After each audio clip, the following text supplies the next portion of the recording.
Bonjour à tous, rebonjour. Je viens de voir une petite vidéo sur la manipulation de masse. Ouais, je suis dans la campagne d'Ardoyante, en plein milieu de la banlieue, au bord de Seine. C'est calme et paisible, malgré qu'on soit pas à 800 km de Paris. On n'est même pas à 10 bornes. Mais bon, c'est calme et paisible ici.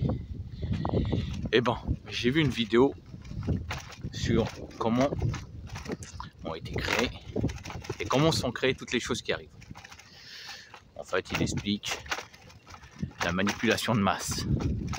On vous dit, pour vous révolter, pour que les gens se révoltent, on vous augmente des choses. Le mouvement des gilets jaunes, même basé. Je suis pas gilet jaune, je fais partie du peuple en colère, mais je les soutiens grandement. Mais il faut reconnaître, c'est pas né comme ça. Il y a la main de l'élite derrière. De l'élite, moi je les appelle plutôt les bouffons d'en haut. Il y a la main des bouffons d'en haut derrière. Tout a été voulu, tout a été orchestré pour que les gens s'énervent, pètent un câble.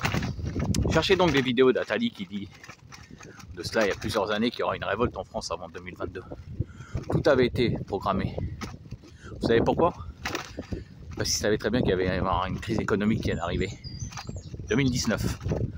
Comme par hasard, au même moment qu'ils ont fait leur test de pandémie mondiale, et qu'après ça s'est réalisé quoi. Vous trouvez pas ça bizarre? Non? Vous trouvez pas ça normal? Bizarre? Et après, ça s'est déclaré comme ça. En fait, tout est formaté depuis des années et des années. Ils savent très bien où ils veulent aller. Et où ils veulent aller exactement, c'est la grande réinitialisation. Je vous trouverai le nom de cette vidéo et je vous le dirai. J'essaierai même de la partager, de voir si je peux la mettre. Regardez-moi ça, comme il est bien lui. Il a tout compris à la société. Il est là, le long d'un petit bois en pleine banlieue. Il a construit sa cabane, il vit dedans, avec un groupe électrogène. Il a tout compris lui. Une société d'or, la société. Voilà. Pour revenir au gilet jaune, ça a été créé. Ils ont mis au monde un bébé qu'ils ont cru contrôler en 3-4 semaines pour que les gens se révoltent et que ça soit ultra violent et que ça cesse d'un coup. Le problème, c'est que d'autres sont arrivés, mais quand on voit les têtes du début, les levavasseurs, ça a des têtes de révolutionnaires ça. Les Jacqueline Bourreau, la bretonne là, qui veut se présenter aux élections, ça a des têtes de révolutionnaires ça. Ça a des têtes de riches tout ça. C'est pas du peuple comme nous. On a des sales gueules, regardez. On est du peuple. On a des sales gueules. On a des sales gueules. On a des vraies gueules de café. Café de la vie. De révolutionnaires, de personnes énervées. Oui, nous, le peuple. Mais pas ces gens-là. Ils sont sortis d'où? Ludowski, elle est sortie d'où elle? Elle était dans le parti politique, je sais pas qui. Elle est sortie d'où elle? Elle est sortie comme ça du chapeau magique. Tous ces gens-là, ils ont été envoyés exprès pour créer ce mouvement qui perdure et qui va perdurer. Mais qui a mis une épine dans le cul au gouvernement? Parce que le projet de nouvel ordre mondial, il a du mal à cause de ça. Eh oui, ils ont créé un bébé qu'ils n'ont pas contrôlé. Et ce bébé va venir incontrôlable bientôt. Très incontrôlable. C'est pour ça qu'il faut des vrais gens, des vrais révoltés. Pas des révolutionnaires en carton comme ceux-là, ils sont venus. Bah oui, des révolutionnaires en carton. Elle veut révolutionner quoi l'autre là? Jacqueline Moreau, soi-disant guérisseuse ou je sais pas quoi. C'est moins rien les gens, c'est moins rien. Nous on veut des vraies gueules, nous.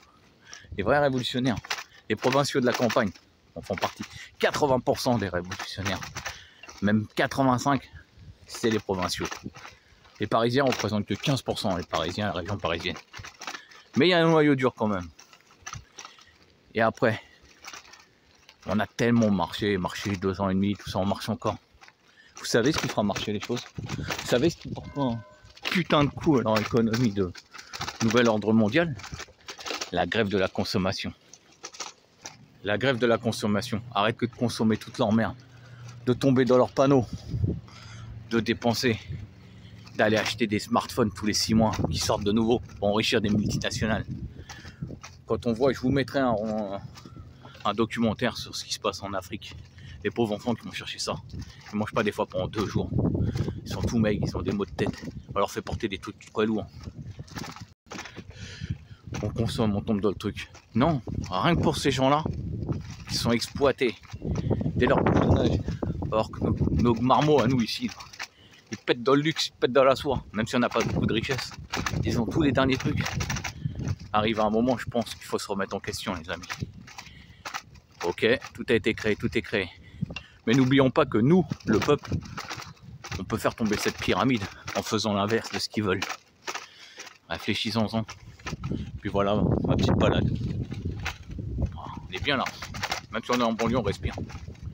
À part 2-3 personnes qui courent, il n'y a personne. Bon, les amis, bonne journée. J'essaierai de vous montrer ces vidéos.